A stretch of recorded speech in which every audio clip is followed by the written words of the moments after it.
And welcome to the talk show, Let the Truth Be Told. I'm your host, Pastor David. And folks, we got a great show. We got a great cast that's going to be here today with my host.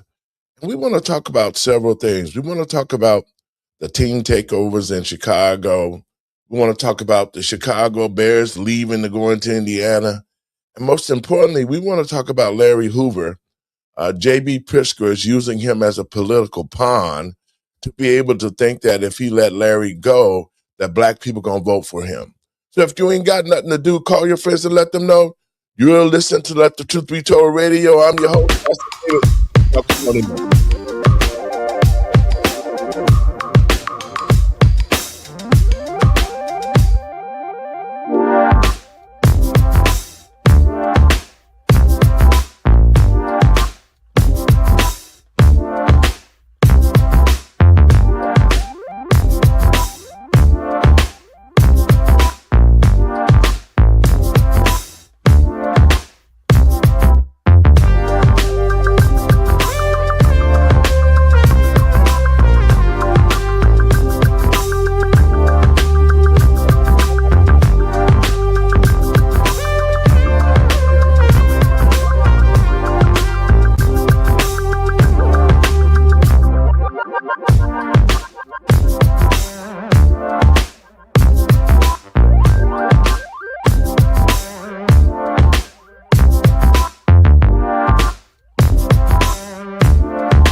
And welcome to the talk show, Let the Truth Be Told. I'm your host, Pastor David.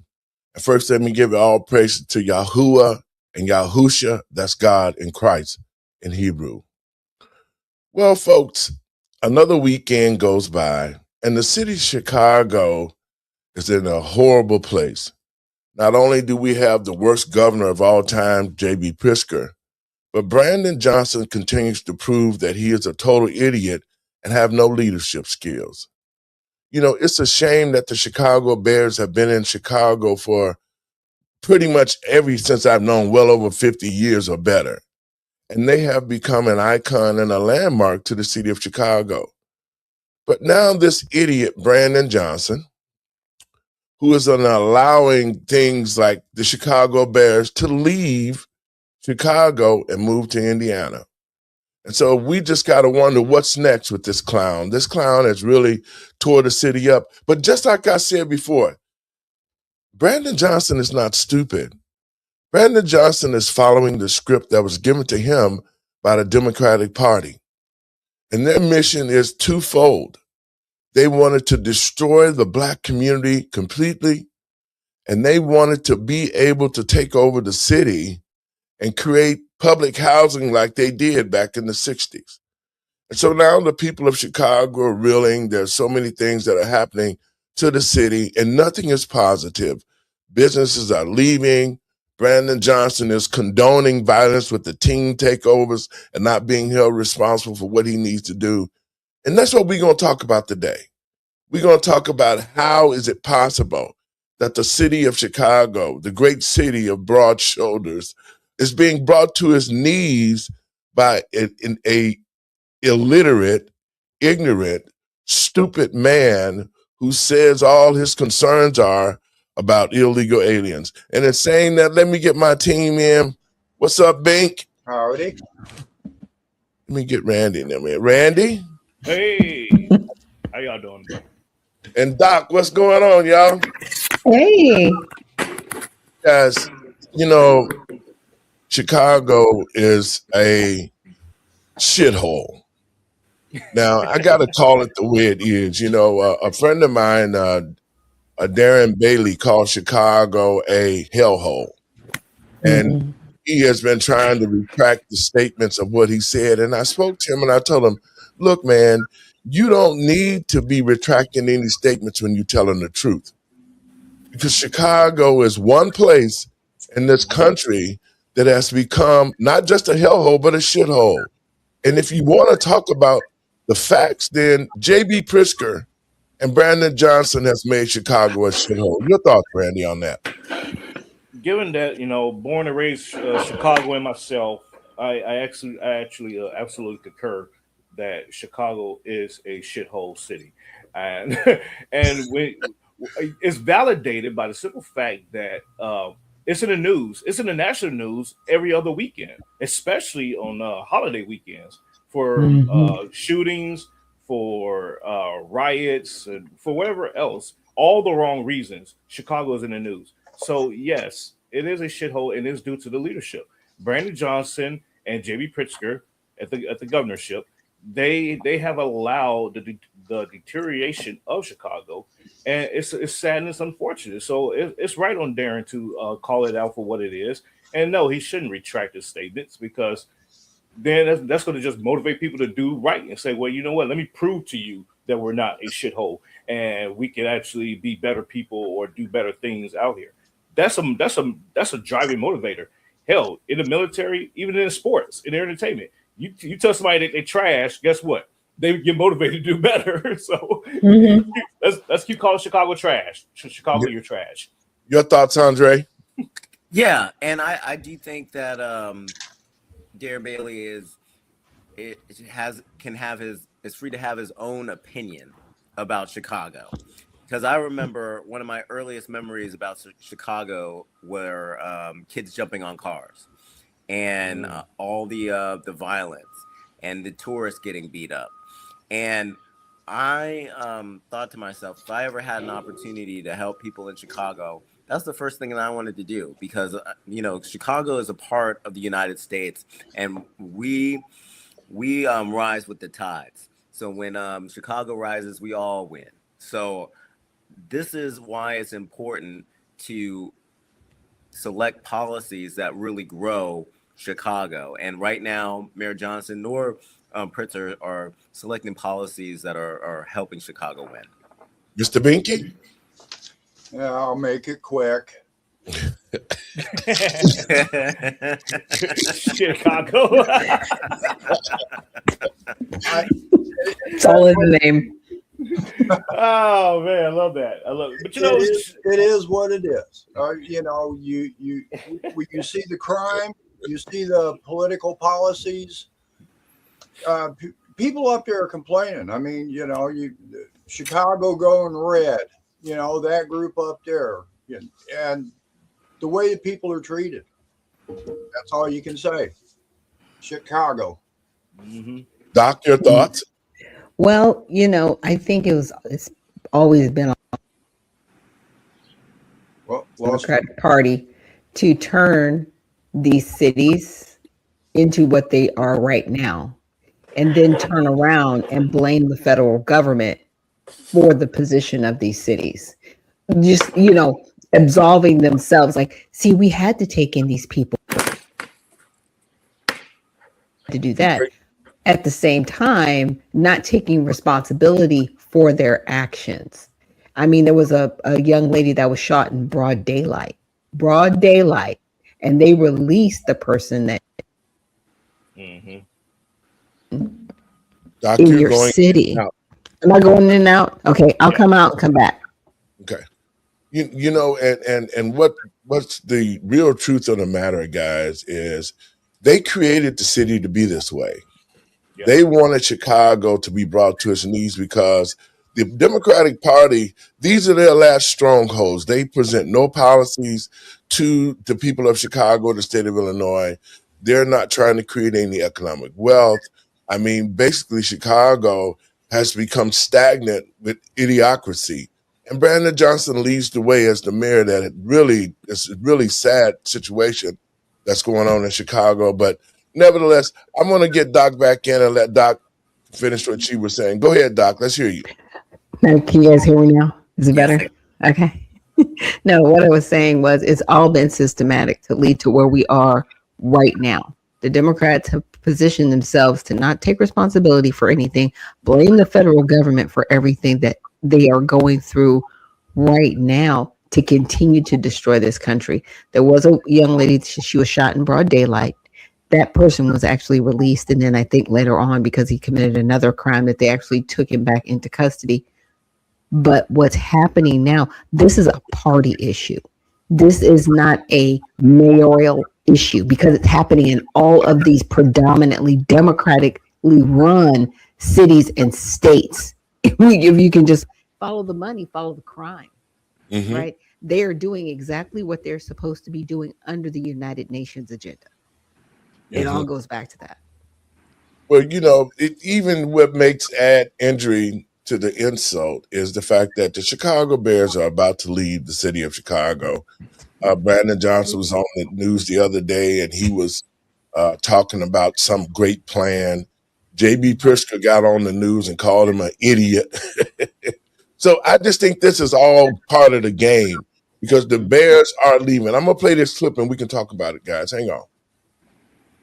I wonder if you'd like to respond to that governor next door about what's going on with the Bears right now. After more than 100 years of touchdowns, championships, and Sunday afternoons at Soldier Field, the Chicago Bears have just told the National Football League that the city of Chicago is no longer one of their options. That sounds like somebody that believes in big government and is kind of floundering from what they used to have as a state and a city that probably was run a lot better. In late April 2026, team executives informed the league's stadium committee that only 2 locations remain on the table for the Bears' new home, and neither one of them sits inside the city limits of Chicago.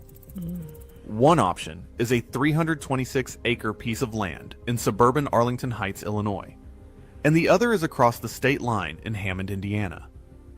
After more than a century split between Wrigley Field and Soldier Field, the city that built the Bears and the team that helped build the National Football League are getting a divorce. This is how it happened, how much it costs, and who pays the price. The Bears were not born in Chicago at all. The franchise started in 1919 down in Decatur, Illinois, as a works team of the A.E. Staley Starch Company, and in September of 1920, a young player coach named George Halas sat down inside a Hupmobile dealership in Canton, Ohio, and represented the team at the meeting that founded what would become the National Football League. The franchise fee came to exactly $100. A year later, Staley handed the team over to Halas with a $5,000 bonus, asking only that the name Staley's be kept for one more season. Halas moved the operation to Chicago, where they played their home games at Cubs Park, known today as Wrigley Field, and won the league championship that very first year. By 1922, Halas had renamed them the Chicago Bears, with his reasoning being simple. If baseball players are Cubs, then football players must be Bears. For 50 seasons, the Bears played at Wrigley Field, and then in 1971, they moved into Soldier Field, a stadium built in 1924 as a memorial to American soldiers killed in combat. Here's the first fact that explains everything that follows. In more than 100 years of existence, the Chicago Bears have never owned the stadium they play in.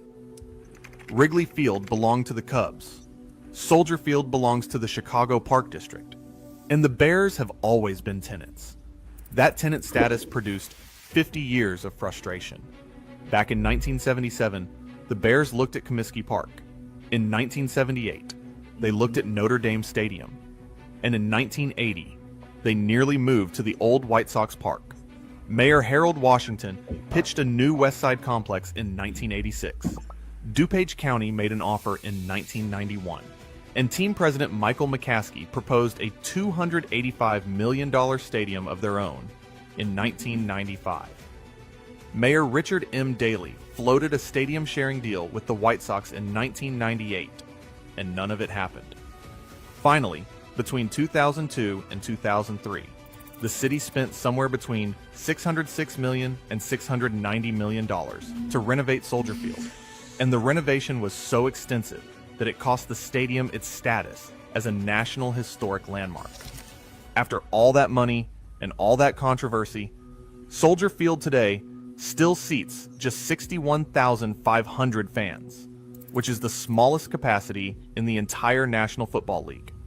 Lambeau Field in Green Bay seats over 81,000 for comparison. Chicago is the third largest metropolitan area in the United States, and it has never once hosted a Super Bowl. That is the direct reason why. When the Bears started looking at Arlington Park, they weren't acting on a sudden impulse. They were finishing a conversation that started back in the 1970s. Arlington Park was a thoroughbred horse racing track in Arlington Heights. Mm-hmm. Okay, guys, your thoughts on that? You're a Chicagoan. You Well, know that I took was me down. gonna say, in California, they took over the old racing track, the horse race track that used to be there. So actually, to me, that would be the best option for them. Go ahead, Randy. No, you're fine. You're fine. I that took me down memory lane because I remember all that history. You know, it was going to Comiskey Park, you know, to see the White Sox play because I was, you know, raised mostly on the west side, but you know, went up to the south side. My mom lived literally like 5 blocks over from Comiskey Park, so you could hear the traffic and the raws of the game and stuff on Saturday nights and Friday nights, but so Soldier Field, you know, going to Soldier Field and seeing, you know, the majesty and of the historical reference, you know, it's a shame to see that Chicago, well, the leadership in Illinois, let me just put it like that, cannot say, hey, you know what, you are deserving of your own stadium. Let us put up the money. We spend money on other dumb things or on stuff that don't need to be spent on. So if we can afford to divert that and build you a stadium, and so you can stay home, and it you know, it's sad. I'm sad for it, but it is what it is. It's a business decision, and it's a rightful business decision that the Bears have to make for themselves. Mr. Binky? Well, it's like Dr. Nichols said a little bit ago. It's part of a plan. It's fundamental change. You know, it's funny to me how people that don't accept something that's working, that want to change it, they call it progress, and what it does, it destroys everything. And I don't get the idea of how we're supposed to sit back and accept this progress when we know it's wrong, it's bad, and they think that we're just. No, let me back up. We think we just sit back and accept this stuff. I don't think we should be doing that at all. You know, Illinois, as Dr. Nichols said, all the states that are going down the tubes are ran by Democrats. Mm-hmm. That's fact. So we just got to wake up here. Dre, your thoughts? I'm in agreement with Steve. We definitely need to wake up. And one of the things that I didn't really hear in the video, but I'm assuming this might be an issue, I'm going to kind of go to the rest of the panel, are the high taxes issue for the Bears. Well, then I can understand when a city is not managing its finances and it's constantly in debt, that you start to see businesses leave when they have said that they are going to tax the corporations. Well, the corporations have responded, and now they're going to Indiana. They're going to other places. And we're seeing at the same time that lawlessness and and the inability to handle the city has led to Walgreens also leaving as well. So this is just a continuation of a pattern. Like you guys mentioned it, these Democrat cities are not being led very well. And we could look at example after example, and people are not only moving with their feet, they're voting with their feet. So as people continue to move, businesses continue to move, will the city of Chicago continue to move toward what Mr. Binky said, progress? Doc? Yeah, like I said, it's extremely sad what's happening, because I grew up with the Bears, they made fun of on SNL, but they were a household name like Mike Ditka, what I'm saying, on the sideline chewing his gum. Like, these are things that you don't forget growing up, but it is destructive. Because I really don't think the Democrats get it. Even Kathy Hochul was like, well, the government needs to send us money. It's like, no, you need to manage your state. Yes. You're not managing your state. You're just taxing people because you think that's what you're supposed to do. The federal government's supposed to give us money, and then we're supposed to tax people into oblivion, and that's how it exists. Like, no, that's not how this works. Businesses come into your state because they want to build your state up, and then you get people in your state to work at those corporations, and then there's a balance of the taxes that get paid. Okay. Yeah. And then you don't have these outrageous budgets paying people $500,000 to, determine whether people should be going to school or not. Like, ridiculous positions like that. Like, you need to stop. If Florida can stop people from having state tax, income tax, and now property taxes, because they're going to raise the homestead exemption, get it together. Well, guys, when COVID ended, there was a surplus of about $1 billion some dollars, $1.7 billion that was left. And this was before President Trump cut out sending money because they wanted to continue to fund the illegal invasion. And I told, Doc at the time, I said, Doc, watch and see if the government cut that money out, that $1 billion, 7.7 is still floating around. See, they can't take that money out of there because they don't have the money that they was getting from the federal government to wash it through. So now that money's still floating around, and they're trying to figure out ways to take that money out. And that's what we've seen with the businesses leaving. They've raised taxes, the corporate hit tax. I mean, you're talking about the teen takeovers, the damage that's being done throughout that. I mean, it is totally something that is bringing the city to its knees, and it's all done by design. Over the Memorial Day holiday, I think there was like 40-some people shot, and quite a few people that are dead, and there was a teen takeover. And Brandon Johnson just act like it's the parents' fault. He's blaming it not on himself and his bad leadership, but he is saying that it's the parents' fault. He doesn't want to put a curfew out because he's saying that the young people need some place to be. But what they need is what we used to get back in the day, is an ass whipping. That's what they need. They don't need to be, if you don't know where your kids are and what they're doing, you're not a good parent. So when the state started to take away the parental rights, this is what we have. This is what we see. We have undisciplined children. They don't respect their homes. They don't respect their parents. They don't respect elders. They don't respect anything.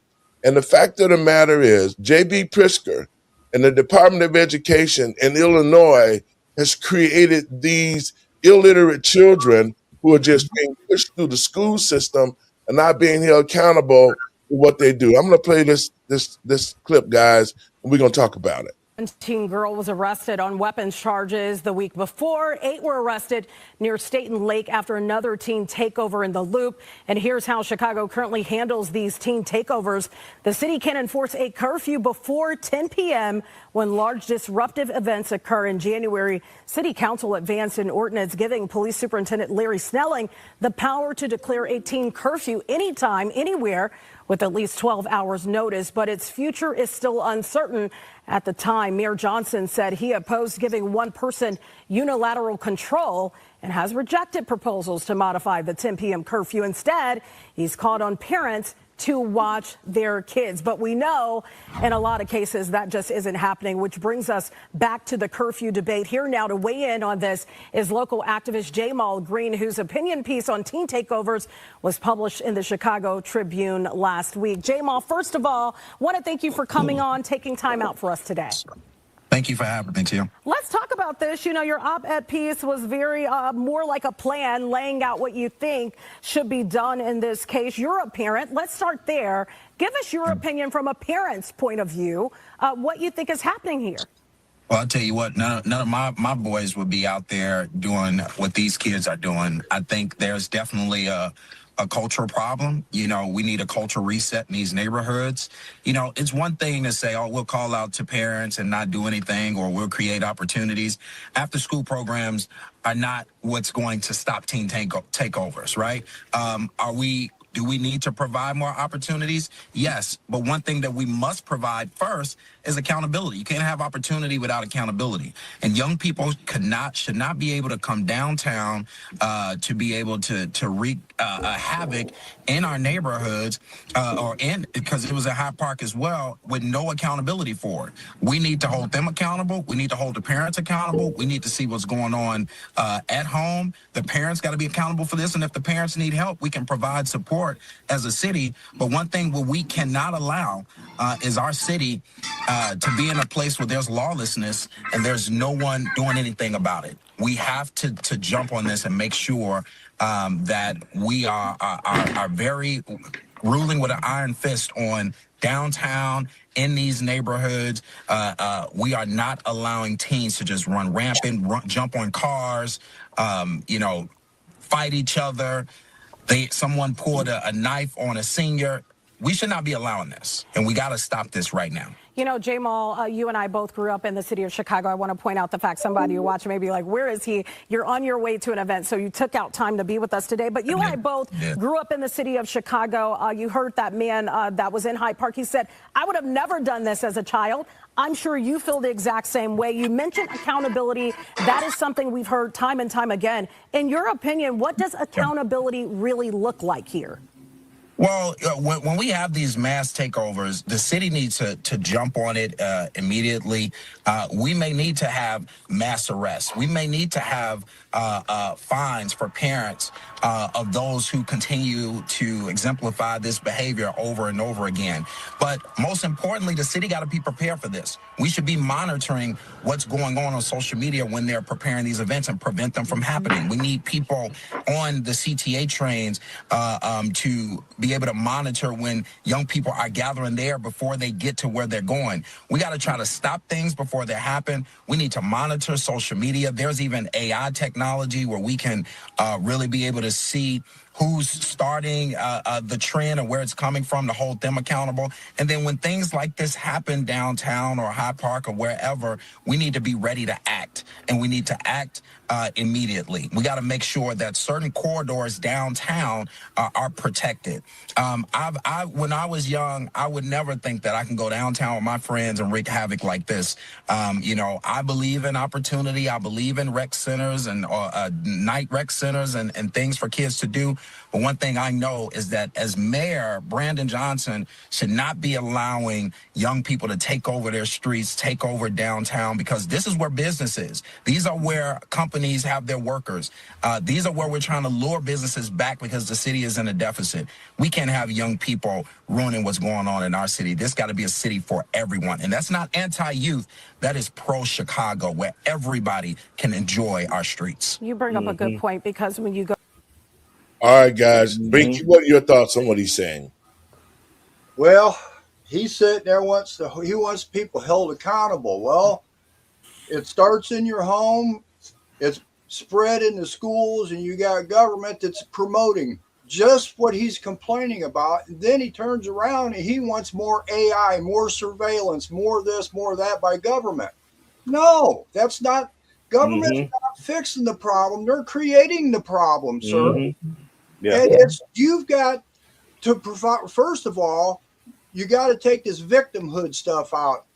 I apologize for saying it this way, and I'm putting people in a box here, but they've got the black community brainwashed and thinking they're nothing but victims, and they're owed. And this is what happens is these kids have no responsibility because their parents, the schools, and government are pounding this into their head. So now he wants more AI. He wants more surveillance. He wants more policing. He wants more fines. He wants the very people held accountable that are the problem. You got to fix society.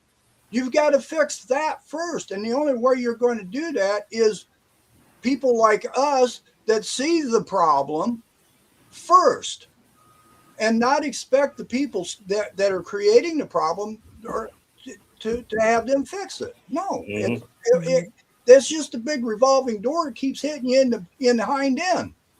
Yeah. Dre, you're up. Yeah, and there were a lot of ideas given during the video. But the problem is that no one has a set plan about what they're going to do about the teen takeovers, because the teen takeovers didn't start happening yesterday. I remember they were happening in the 90s, and they still don't have a solution for it. And what I'd like to put into play is that there's going to need to be a multi-pronged approach, because how many of these teens involved in these teen takeovers actually have jobs? Because if they had jobs, I bet you a lot less of them would have been out in the downtown area doing the things that they were doing. Now, the Wall Street Journal just reported the other day that this is going to be the worst summer for teen jobs since 1948. In the 70s and 80s, teens used to work jobs at a rate of 50%. So 50% of teens were working. Yes. Now it's dropped to 35%. What's the problem? Part of the problem is coming from mass immigration. We saw over the last 4 years that they brought in all these people from all over the world, from over 100 countries, and they put them in black neighborhoods. And we're wondering why they're not hiring black teens. But at the same time, these teens have a discipline problem. And one of the things that the gentleman was saying in the video, Mr. Green was saying, was that we have to have a cultural transformation. The cultural transformation starts with the discipline. And the discipline should start in the classroom. It's to start at home. The parents should be held accountable. And we need to force these companies to hire these teens and take on the mantle to start to discipline and show these children how to work. Because if they don't, we're going to continue to have these teen takeovers, and we're going to continue to have these problems. Doc? Okay. Yeah. Well, again, this is all systematic. Okay. And to Mr. Binky's point, this gentleman was like, oh, yeah, we need all the surveillance and stuff. They want you begging for a solution that is worse than the problem it solves. They have created armies of uneducated individuals that they can control. They can control them with games and money and crime. Because see, crime is no longer accountability. And they just let them run around and do what they want to do. And the people that should be actually, crime is, there's a consequence to your crime, right? They've absolved people of that.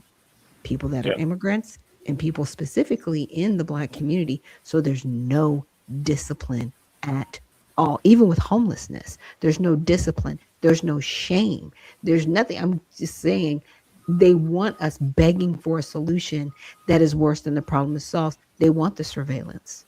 They want the over policing. They want the overreach of government because they're wanting us, the adults in the room, to beg, hey, you have to help us. No.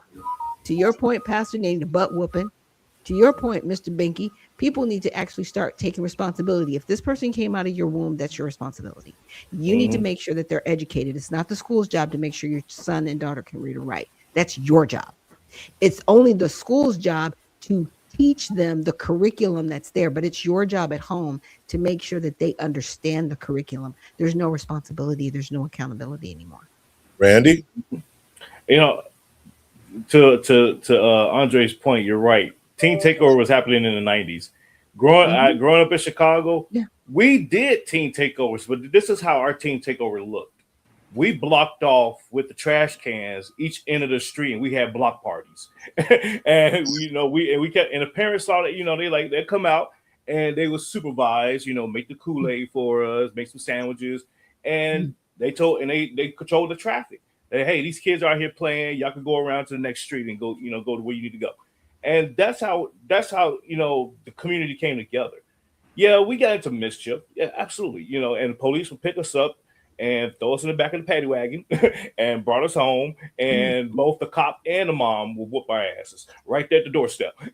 So that's how we grew up in Chicago. But we relatively all in all came out okay. And to Dr. Shack's point, you're absolutely right.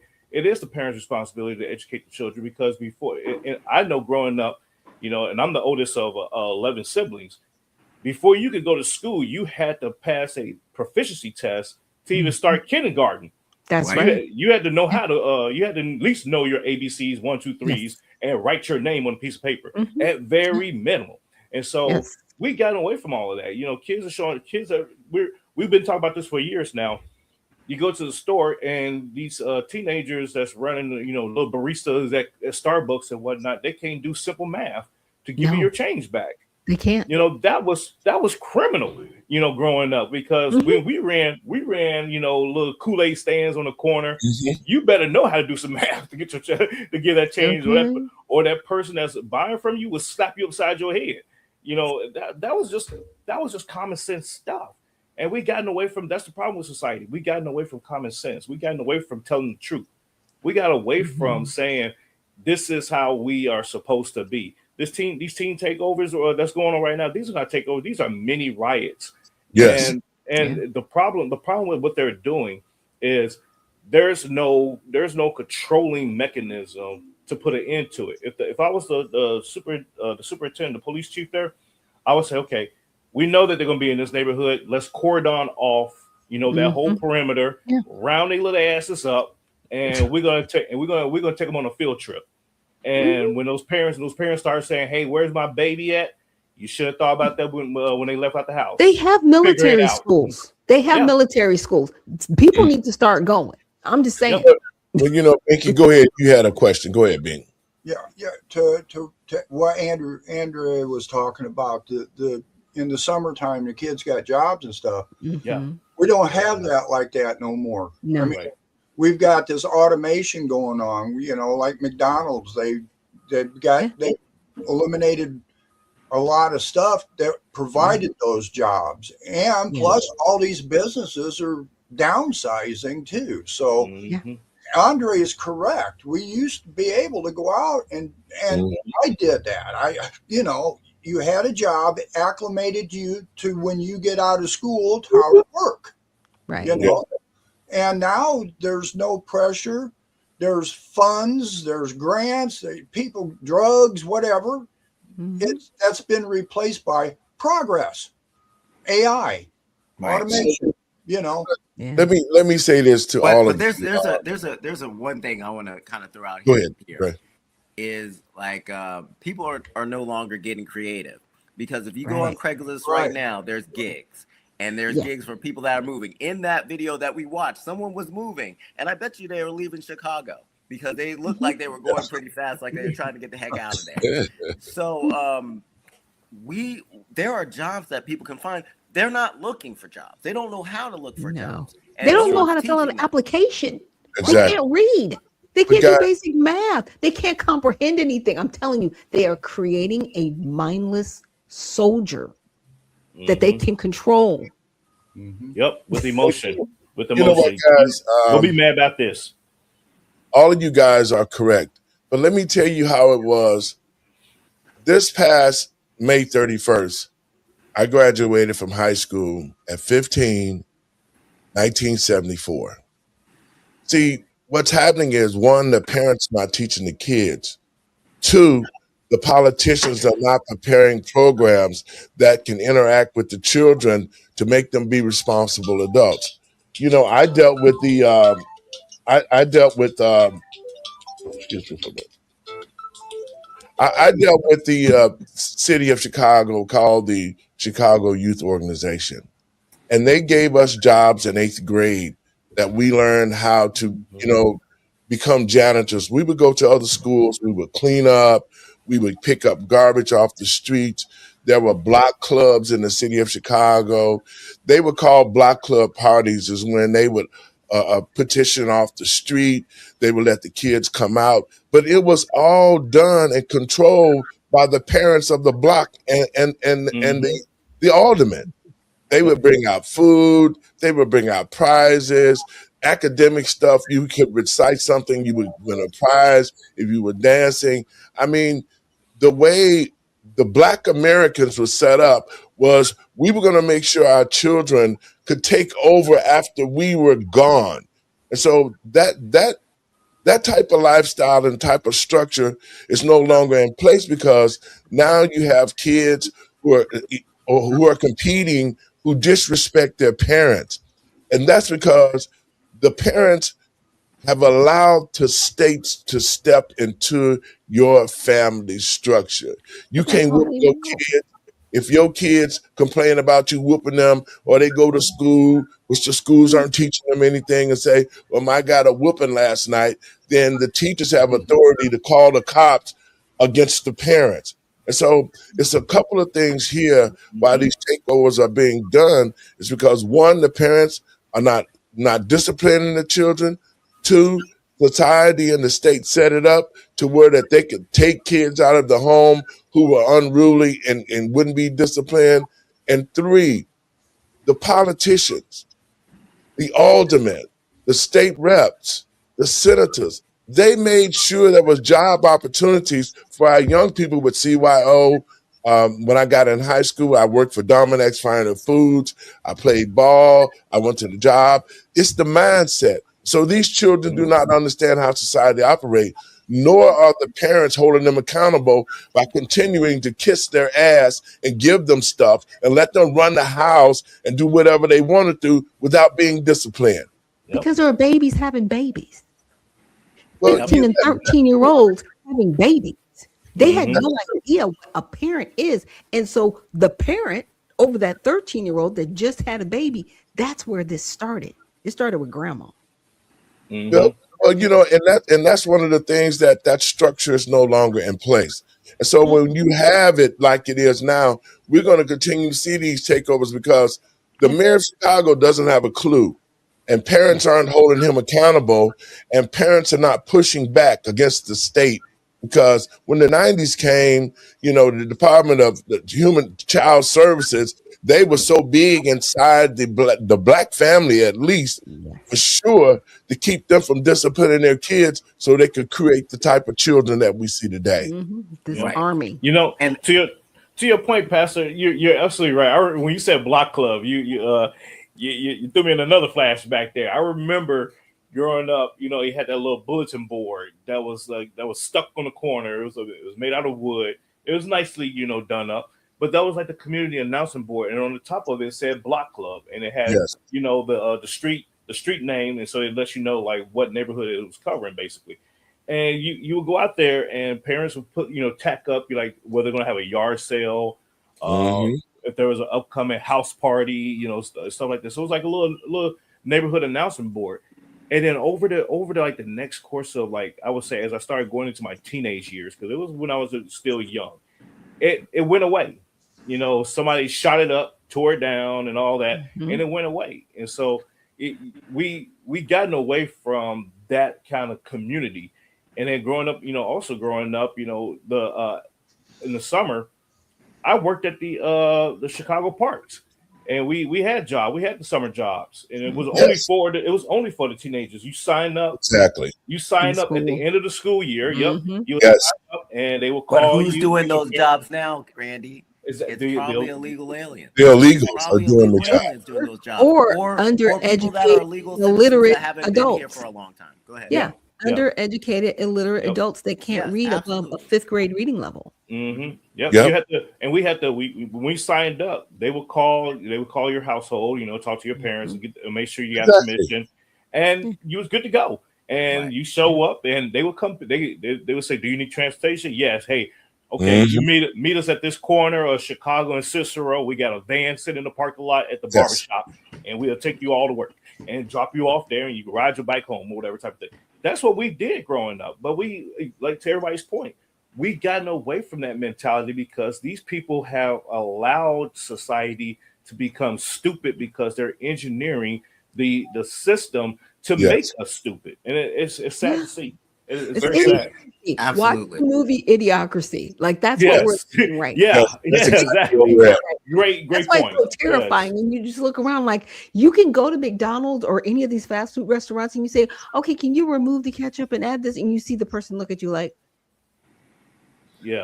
that's because they have not touch the picture because they can't read. Right, exactly. And that's what we've seen throughout my life, and watching what we're at right now. It's just like the parents have no control over the kids. The school system are teaching the kids everything except how to read, write, to have some kind of cognizance of who they are. They don't know about the country. They don't know about the penal system. They don't know how they know nothing. And yet they're passing them on to get out of school. And now you got an ignorant adult who's going to have kids, and their kids going to be ignorant. And this is the result of it. Those who are watching this show might be saying, oh, Pastor talking crap. No, Pastor telling you the truth. This society does not care about smart children. Yeah. They don't care because in They care about certain smart children. now, let me tell you something. In 1974, when I came out of high school, I had all sorts of scholarships that we wrote essays to get scholarships. You know, Johnson Pups and Company. I mean, they're not teaching the kids how to be smart. They want them to be dummies, just like you said, Doc. You're And that's creating a what we're caste seeing. system. Like right now, Berkeley, they're not allowing their students to use AI, but other colleges are Yes. allowing their students to use AI because those other colleges with the AI, they don't want people to actually be able to think and use judgment. But the And people this- at Berkeley, they do. So they're creating the have and the have-nots. This is what Brandon Johnson said about this when questioned by William Kelly. Chicago is making national news on a weekly, if not daily basis due to viral videos of violent black teenagers taking over Chicago neighborhoods, assaulting not only Chicago citizens, destroying property, but assaulting police officers, sending them to the hospital.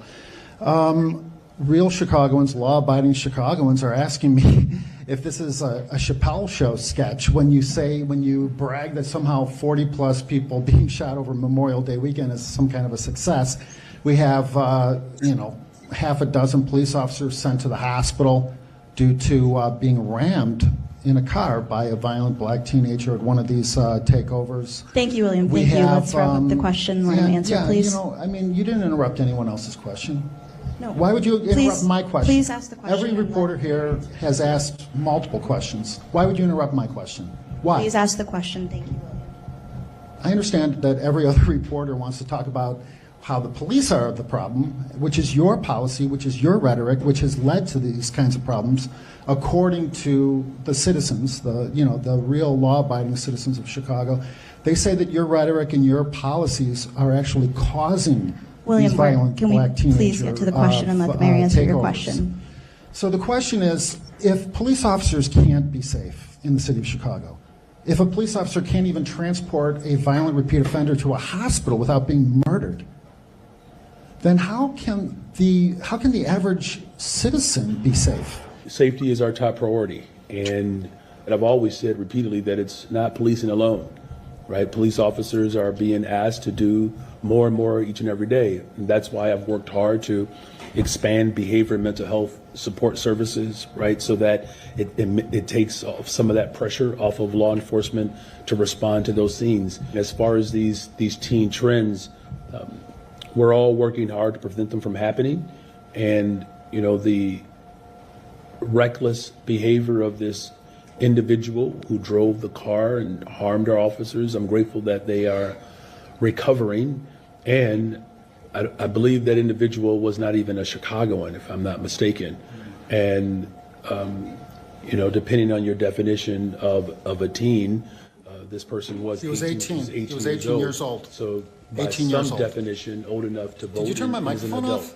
So thank you. Okay, so my follow-up question is simply this. You're going to Rome, all expense paid, luxury vacation, the type of vacation that no Chicagoan, very few Chicagoans could possibly ever experience in their entire lifetime. And what real Chicagoans are asking me is, who's paying for this? World Business Chicago. No. The World Business Chicago. It's World Business is Chicago. a Chicago. I mean, you're the chairman or the It's president. a World of this. Business Chicago. How many of the people on this trip have business with Chicago, have contracts with Chicago, are vendors? What do they expect for them paying for your trip? What do they get in return? What is the quid pro quo? World Business Chicago is an apparatus that was designed by previous administrations to help build and attract business to Chicago, and we're doing that. we cannot deny the fact that we are moving in the right direction. And we're going to continue to build the safest, most affordable big city in America. And we're going to remain open for business. But unlike other previous administrations, Chicago is just not for sale. Thank you. Doc, your thoughts here first. Okay, first of all, that's got to be a part of a UN strategy because they own all of our mayors, by the way. I just need to let people know there's a consortium of mayors around the 50 states that actually are a part of the United Nations. Because, see, they're like, we can't take over the presidents, we can't take over the governors, we can't take over the senators or the House of Representatives, but we can control the mayors at the local level because that's where the money's disseminated. That's where the actual power is. It's at the local level. And the school board. He's a disgrace. And as far as the mayor. Yeah, and the school boards especially, because that's where a lot of this de-education is happening. But it's really sad for him to sit there. He can't answer those questions. He knows the city is unsafe. He actually protested. He ran on defunding the police. He ran on this stuff. And people still voted for him and put him in office. And you wonder why your city looks like, Judge Dredd. That's you're absolutely right, Dr. Shack. And the crazy part about Brandon, I love William Kelly, by the way. I love his style. He be going in, and the sad part about Brandon Johnson is that no one is actually holding him accountable. And what I mean by that is there's not a consortium of Chicagoans at his door every day, like overrunning the security and like being on his desk every day. If he had that, I guarantee you things would be a lot different in Chicago because he'd be like, I am not safe. They wouldn't. They'd be the same way. You got to remember, this is a machine. Yeah. He's responsible to the machine, not the people. But if they start making an example out of these politicians, they just start turning them around. And unfortunately, we're not going to get there. Dre? He said that safety is their top priority. Well, I need him to show me some tangibles. I think that we come up with like a lot of great ideas, and Mr. Green had a lot of great ideas on his video that he brought up. But we need to have something written down and in legislative policy at the local level to start dealing with these teen takeovers, or we'll have this same conversation 30 years from now. Oh, how are we going to deal with these teen takeovers? Oh, I remember how it was in the 2025s when they were just out there jumping on cars. Well, I mean, it's difficult to do that when you're writing policies that literally aid and abet criminal behavior. They're writing policies that are doing that. So it's hard to hold the babies accountable if nobody else is being held accountable. That's right. And this is why elections matter. This is why we need to pressure the aldermen to bring up some legislation on, the teen takeovers. Somebody has to do something because we can continue to talk about it until we're blue in the face. But until there's like a strategy, nothing's going to happen. Mr. Yankee? Brandon Johnson also brought up something else when he was questioned by Mr. Kelly. Who's paying for this trip? Who's benefiting from this trip? He mentioned there was previous policy that allows me to go over to conduct business. No, there's no previous policy. No. What does the who has the authority? Show of hands. Who has authority on trade? The states or federal government? Federal government. The president, actually. So he's sitting there.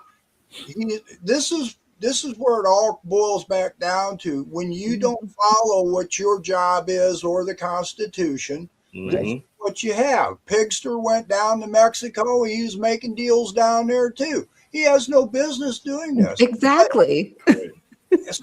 So until we Dave, you mentioned we don't have control of schools. We don't have control of the crime. We don't have control of the city. We don't have control of government. That's our problem. Yes. We've got to start controlling government and making them understand we're the bosses here. Yeah. You've got the rules to go by. Start going by the rules. And then everything will start falling into place a little bit easier. And then we'll fix it all. But they become tyrannical, and we have every Mhm. right to demand a form of government that works for the people. But Because right whenever now, this they is working can come against us. in, when they can make laws telling teachers and barbers and beauticians and stuff, if you see any bruises on a kid, you got to call and report it in. When the state can come in and just out of a whim take your kids out or take your elderly parent out of their home into custody, we've got a problem. And you know what? This all started with Lyndon Johnson when he gave Yeah. welfare to the black community LBJ. and moved the black man out the family structure. It has been a continuation of destroying the black community. And this is where we're at. We're Mhm. here. You know, parents lack authority over their children. They've given it to the schools. They've introduced them to the homosexual lifestyle. What Mm-hmm. we're seeing with the teen takeover is from Black Lives Matter. Come on. That's where we're seeing it from. That Mhm. teen takeovers really came to this place because of what happened with George Floyd in Minnesota and Mike Brown in St. Louis. All of these Black Lives Matters structure has been put to our young people, and our young people are only acting the way that they see fit because they know that nothing will happen to them. There's no consequences. There's not me going to jail. Here's a solution. First, whoop their ass, change the law and give the parents back their authority, then turn around and put them in jail. Remember, it used to be Audie Homes, which was for juveniles. Yep. Bring back the Audie home. Put their asses in the Audie home and let them find Mhm. out what prison gonna be like. Let them see what it's gonna be like to be locked down and told what to do when you eat, when you sleep. You get out there and you do hard jobs, breaking the ground, shoveling. Get them back to a place where they can be under control. Well, that's why I said military school. That they need to bring military schools back Right. in math. I spent to the day in the audio course home. correct. Oh man, Pastor, I'm sick of you already, man. You make me have all these flashbacks. I'm getting PTSD right now. Because Oh man, they had a place in St. Charles, man, and one of my yep, St. Charles. That's St. where I was Charles, at. they was going like, you know, when we was coming up and we was out in the streets, you know, we did things, but we respected our parents and we respected our last name. You know, you didn't want to bring dishonor to your family or your last name. And so that type of mindset is gone, especially now. You got a bunch of illiterate kids running around that's doing crazy stuff and they're not being held accountable. And society, like Brandon Johnson is saying, oh, that's okay. That's okay. It's totally ridiculous on what happened this weekend, and I'm going to get into the last segment, but it's totally ridiculous what happened at the graduations over the Memorial Day weekend. You had people graduating that couldn't even read or write, doing flips, starting fights. I mean, it was crazy. And guess what? It was done mostly in the black community. It was the black schools that allowed these things to happen and they not be held accountable. It was some of the black colleges, because I saw one at black college, the sister started doing flips. The next thing you know, you had everybody doing flips, and they jumping up, hollering, and throwing stuff. That's chaos. That is no structure.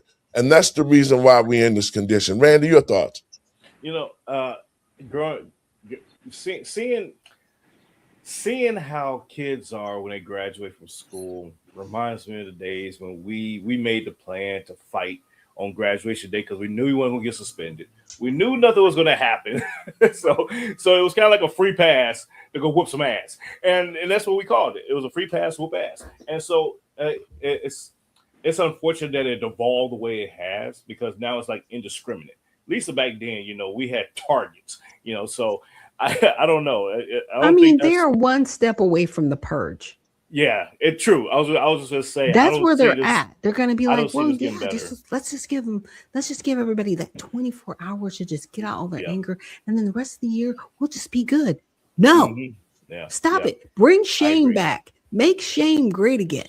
Okay, people need to be shamed for what they're doing. We have to admit, you know, the teenage mothers and fathers, it didn't work. But guess what? There used to be teenage mothers and fathers before but they had discipline. Those men and women knew that they were responsible for those children, and they had to be responsible because it wasn't anybody else's responsibility. And government was not over the family the way they are now. They are literally creating something that is truly tyrannical. And it just let me throw this in here, guys, and we're going to talk about it.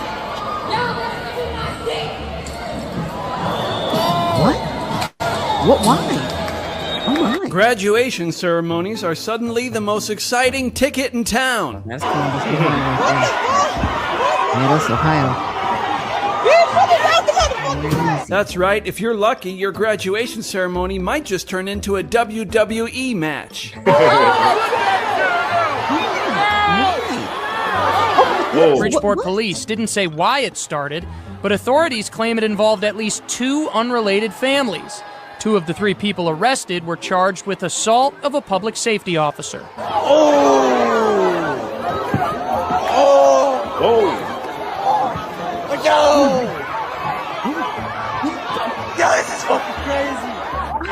In this video, you see several people running, throwing punches, including someone in a cap and gown. This graduation is out of control. Parents and friends in the stand say they tried waiting out the commotion. Many wanted to see their senior cross the stage. But some parents told me despite having security at the graduation, they did not feel safe sticking around. In this video, you see graduates leaving during the ceremony. They're going to stop having graduation ceremonies. They're literally going to stop doing this. I run that shit back.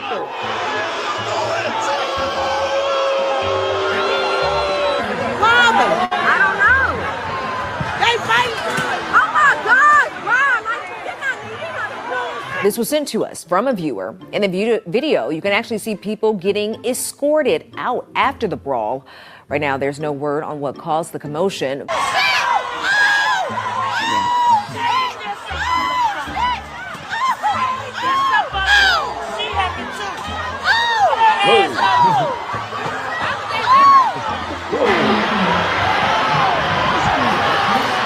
A day of celebration turns into chaos at the Siegel Center after a fight breaks out during John Marshall High School's graduation. We were able to finish the graduation ceremony as planned. I know what you're thinking. Why is this guy's hair Smurf blue?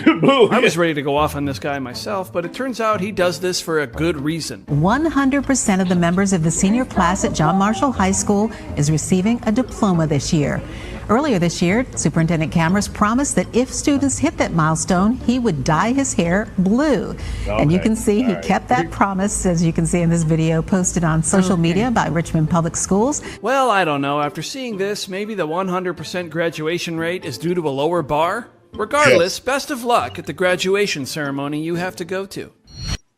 Yeah. They're going to stop having ceremonies. They really are. They're just going to start passing them and just giving them paper and saying, "Get out of here." No, not even not even paper. No, send them an email or a text. You graduated. That's it. You know, yay! Here's a certificate to McDonald's. I mean, they're going to stop the ceremonies. They're not going to have them anymore. You know what? The guy said something that was very powerful at the end. He said that basically the parents are responsible for what we're seeing. Yeah. Oh, absolutely. And some of the parents started it. Yeah. And not only that, too, when you start talking about a graduation rate, let's talk about the graduation rate. He said he had 100%.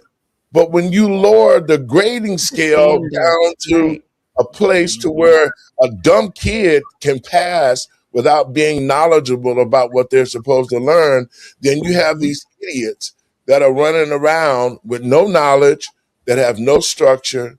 They don't know what they're going to do after high school, you know. And so that's why we're seeing this. We got illiterate kids with the lack of structure and discipline that are just going buck wild. But also, look at the mothers. Look how the mothers are dressing.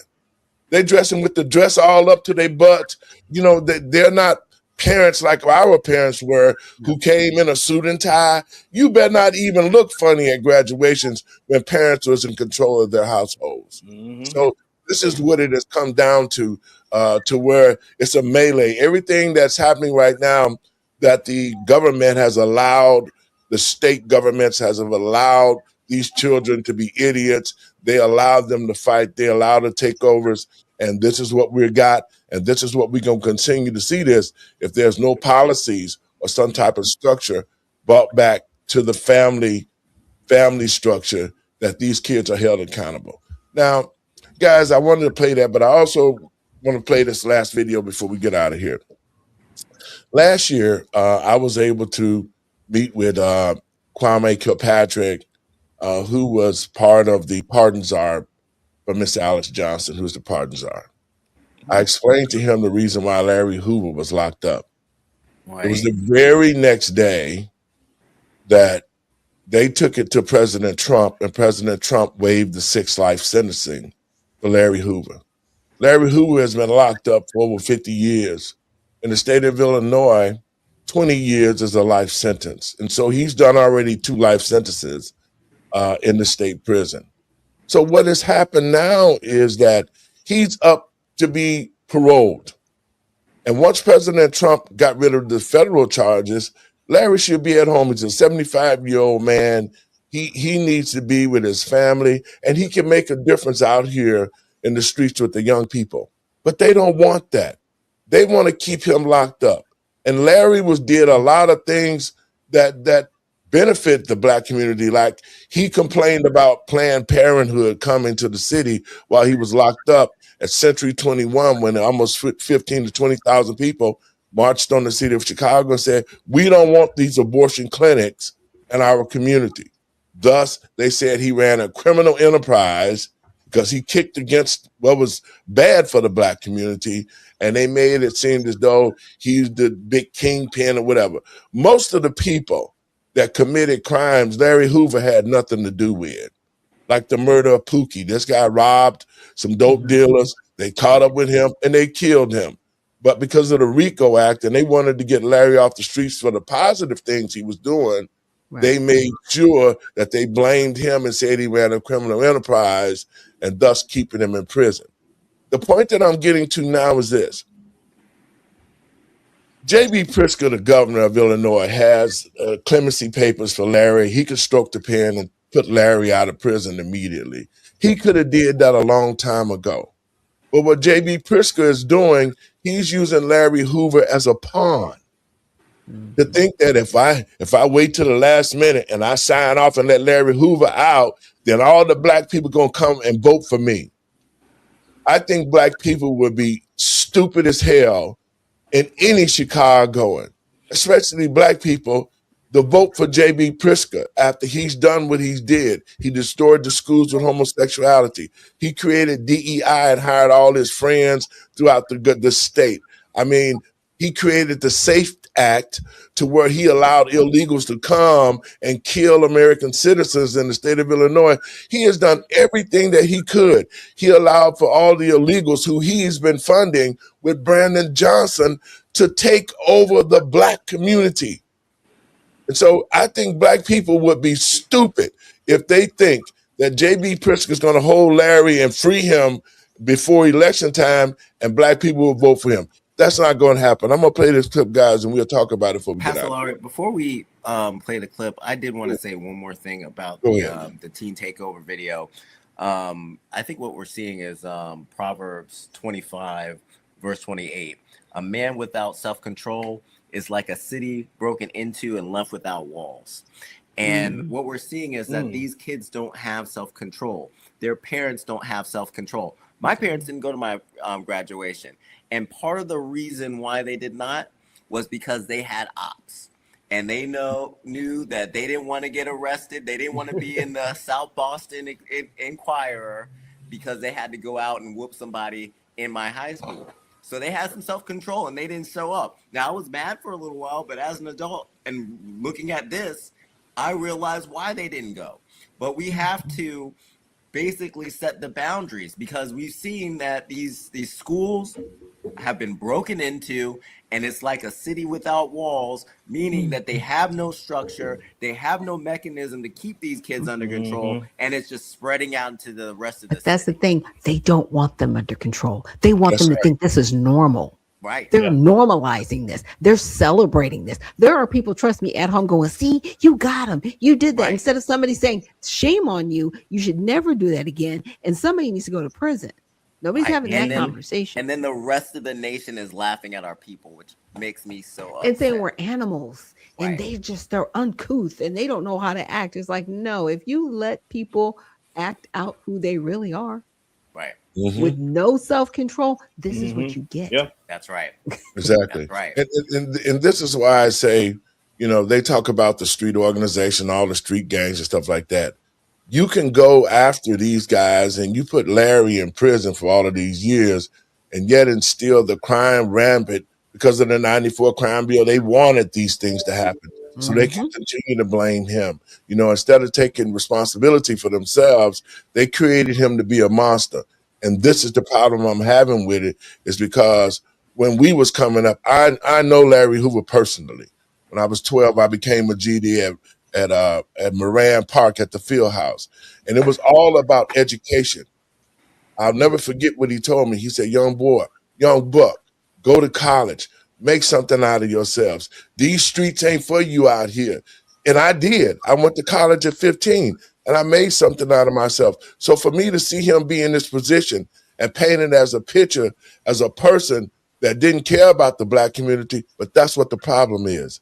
You see, guys, what I see and what we did on the show about a week ago, Malcolm X and Dr. King, they love black people. See, we don't have leadership that love black people, because if we did, they wouldn't allow all these things to happen to our community. All these aldermen in Chicago, the aldermen back in the day would hold those parents accountable, and the children would no way act the way that they're acting now. Well, that was part of COINTELPRO. That was the whole thing, right? They will never, ever again have a black messiah. This was all a calculated plan. It goes back to the FBI, goes back to the CIA, and all the other government intelligence agencies. This was not an accident. That's what I need people to stop. We're not just like, oh my gosh, I can't believe this happened. No, this is systematic. Somebody needs to be held responsible, and we know exactly where they are. We know who they are, and I'm sick and tired of everybody, clutching their pearls like, I can't believe this. Believe it. Believe it. Yep. They did it on purpose. It was done on purpose. And another reason why they don't want Larry Hoover out is because he'll galvanize these young people out here in the street. Absolutely. And so they want to keep him locked up. And J.B. Pritzker has been using him for a pawn all of these years because they've allowed them to do stuff like this. Watch this video, guys. His name is Larry Hoover. He's the reputed leader of the black gangster Disciples street gang, one of the largest in the nation. For 20 years, he's been locked behind prison walls because of a murder conviction. This week, he goes before the state parole board, and he could soon be a free man. Tonight, he is breaking his silence. Channel 2's John Davis has the story you'll see first on Channel 2 News. I've done my time. I paid my debt to society. Larry Hoover, also known as King Larry, the reputed head of the black gangster Disciples. He is now 42 years old, older and wiser, he says. Anytime you do a extensive amount of time, it can have two effects. It can harden you, or it can make you think. And I've thought. And apparently he's done a lot of thinking about stopping the senseless gang-related violence plaguing the streets of Chicago. Violence, he says, over vague ideologies. One teenager don't like the other teenager because the way he wears his hat, because his ideology is different from his. A disciple don't like a vice lord. We all black people. It's no different. Hoover admits to being one of the architects of Chicago's fragile gang truce. He also takes credit for authorizing members of his so-called street organization to march on City Hall last May during a protest over plans to close health care clinics in African-American neighborhoods. After spending 20 years in the Illinois prison system, Larry Hoover has just about seen it all. He started out at the maximum security prison at Stateville. 6 years ago, he came here to Vienna, a minimum security prison in the southern part of the state. Some say it is the final step toward freedom. Hoover says he knows he can't change the past, but that he wants the chance to prove that he can be a positive influence on the future. John Davis, Channel 2 News. Okay, Yeah, guys, they your locked thoughts him on up that. because he was effective, not because he was ineffective. Yes. Mm-hmm. And then you see the marches that he did on City Hall, and you heard them say, because he didn't want the clinics in the community. He didn't want abortion clinics in the black Planned community. Parenthood. That's what that, yep, Specifically. exactly. And so when he was able to organize us to march and say, we don't want these clinics because they're not healthcare clinics, but they're clinics that are going to destroy Right. the black The community. community. Mhm. And so they made it to where he made it as if he was running a criminal enterprise. That was all bullshit and lies. It all was to keep this brother locked up because he was going to galvanize the black community. Now I want to play this clip and then we can talk about this last clip and get out of here. Like I said, Larry is up to be paroled. JB Pritzker with the stroke of a pen because the paperwork is on JB's desk right now. After we got Larry out of the 6 life sentences that from the feds, then J.B. Pritzker should have automatically signed the paperwork to let Larry out because he served over 2 life sentences, 2.5 life sentences, because 20 years is a life sentence in the state of Illinois. Let's watch this and we can comment on it before we get out of here. Other news tonight, he is one of Chicago's most notorious gang leaders, and now his bid for freedom is up to Governor Pritzker. So who is Larry Hoover and what's behind his push for clemency? NBC5's Alex Maragos has this story. Natalie, outside of Al Capone, Larry Hoover could go down in the record books as one of the most prolific and profitable gang leaders in Chicago history. He's one of the founders of the Gangster Disciples, but he spent over 50 years of his life behind bars. The question tonight, could that soon change? In 1974, Hoover was sentenced to 200 years in prison for the murder of William Pookie Young. And while he was in state prison, federal prosecutors say that he led the gang's operations, raking in hundreds of millions of dollars in drug sales and directing a string of violence on the streets of Chicago. And federal prosecutors won convictions that locked him up then in the so-called Supermax prison in 1994. And many of those years he spent in solitary confinement.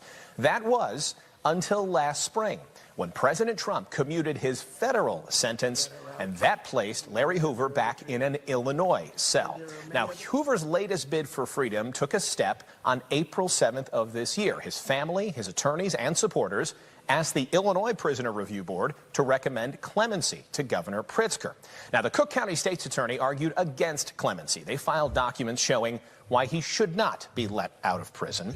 Now, the recommendation that the review board reached is confidential, and it will remain that way. The governor has that recommendation now, and there is no deadline for him to make a decision on this. He can consider it as long as he likes. Now, Hoover's family and supporters say that the 75-year-old is remorseful. He's ready to help the community, and he suffers from some health problems. The Cook County State's Attorney's Office says that Hoover still represents a danger to the community, and the gang which he helped found is still present on the streets of Chicago.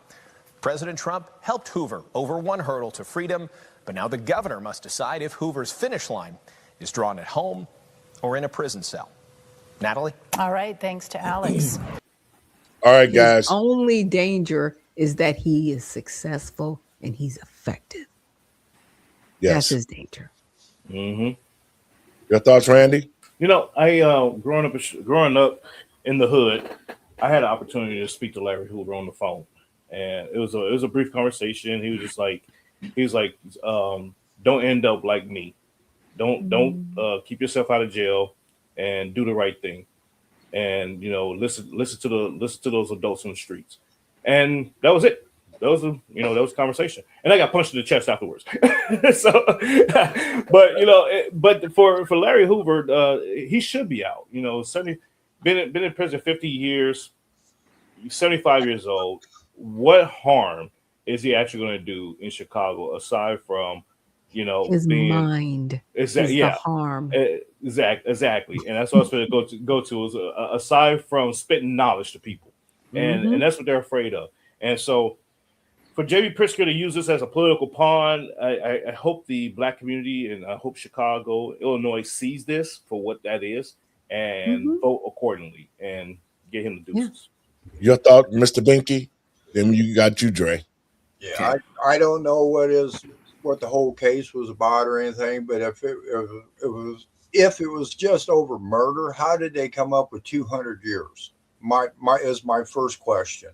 Which is Second egregious. question is, how would he be a threat to society because of a gang that's still existing?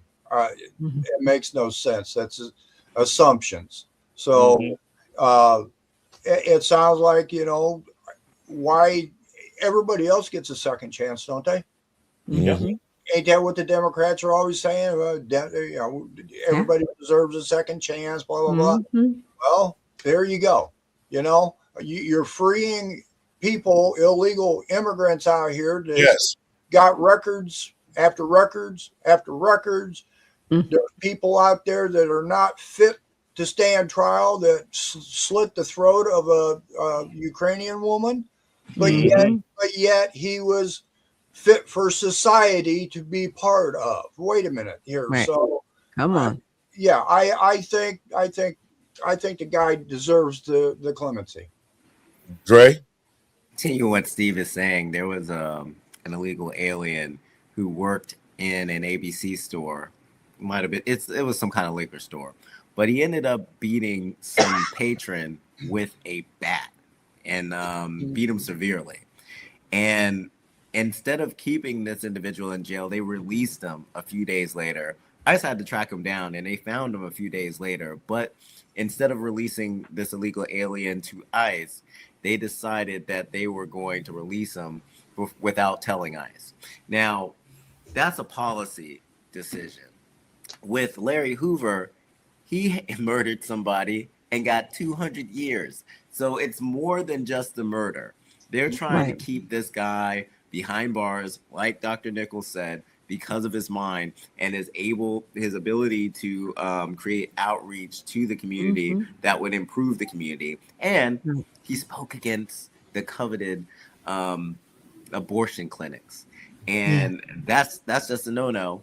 So they got together and worked with the people that were in charge of his sentencing and did what they had to do. Now, if J.B. Pritzker decides that he's going to use this as a political pawn, let him. Because if he signs the paperwork, who cares what he thinks about what he did? I hope that the city of Chicago will be smart and they will continue to push back against his policies and not vote for him. But if at the end of the day he signs the paperwork, whatever. All right, guys, we got to get out of here. Your last thoughts, Mr. Mickey, you up first. Well, we've brought up a lot of stuff about the problem. Another problem happened in another state here in Virginia, where a registered sex offender exposed himself in a high school. I believe it was a high school locker room with women. Yep. And the judge threw it out. Threw that case out, citing vagueness of the 14th Amendment because the guy claimed he was transgender. So there's the system here. Now, we're coming up on the 4th of July here. After everything that we've talked about here, everything that we've discussed, the rights, the wrongs, the governments, the problems, the solutions, in 1 month, we will be celebrating our independence, our freedoms. And I want everybody to stop and think, what is the 4th of July, the 250th year? Is it really about freedom or is it about a party? Because as we've been trying to tell everybody for a long time, we've got issues in this country and it ain't about freedom. It's about tyranny. And that's what we've got to start deciding. Do we want our freedom and celebrate our 250th year and go for our freedom? Or are we just going to party and let things continue on the way they are? Randy? Excellent summary there, Steve. And I 100% agree with you. We are getting ready to celebrate 250 years of chaos because that's what this country is. That's what this country has devolved itself to is just chaos. And while we are the greatest country in the world in terms of opportunity, in terms of economic mobility in comparison to a lot of things. Yes, a large part in our freedoms as well, and I do concur there. However, we do have a lot of issues that are unaddressed or ignored, and so I would challenge America to stand up and say, you know what, on this 250th year, we need to do better going forward. So at 500 years, we can really be who we were meant to be. So with that being said, thank you all for the great discussion today. Go follow my channels and at rperm, and I will catch you all in a couple of weeks. I don't know if we'll be back this week, but next week I got convention. So ciao. Dre? I am in full agreement with Mr. Binky, and I want you to know that Congress is working on what you talked about with the transgender, and they're going to address some of the illegal alien issues where these illegal aliens have been assaulting people in schools in Fairfax City and in Loudoun County. They're going to bring them into Congress on June 10th, some of the parents and some of the students, to talk about what's been going on. So that's the first step. They bring it out before a committee in Congress, and then they're going to start to think about laws that they can put in place to start dealing with this garbage.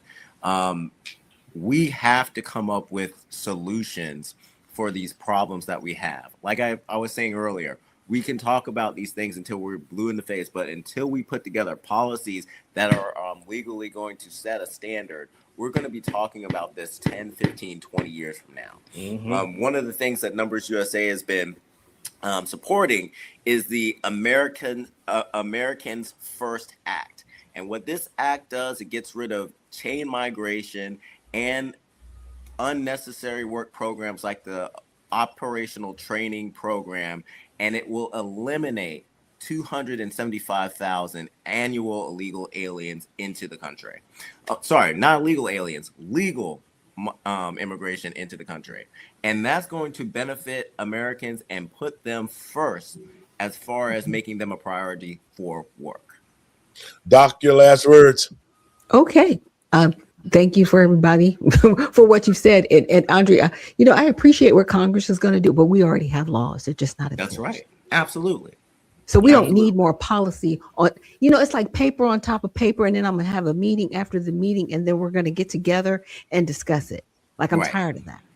That's why I started the redemption party. The problem is, like, with each administration, they've taken like an interpretation of our laws. And that's why we have to have laws on top of laws, because we have to combat the interpretation. No, we don't. We need to stop that. No, we need to stop that. We need to go back to the Constitution where it says when you become tyrannical, you are no longer in charge. Right. Mm-hmm. And we, the people, demand you will remove yourself. And if you don't, you do not want us to have to take it by force. Right. And that's it. Boom. We are at 250 years because people have fought, bled, and died for this country.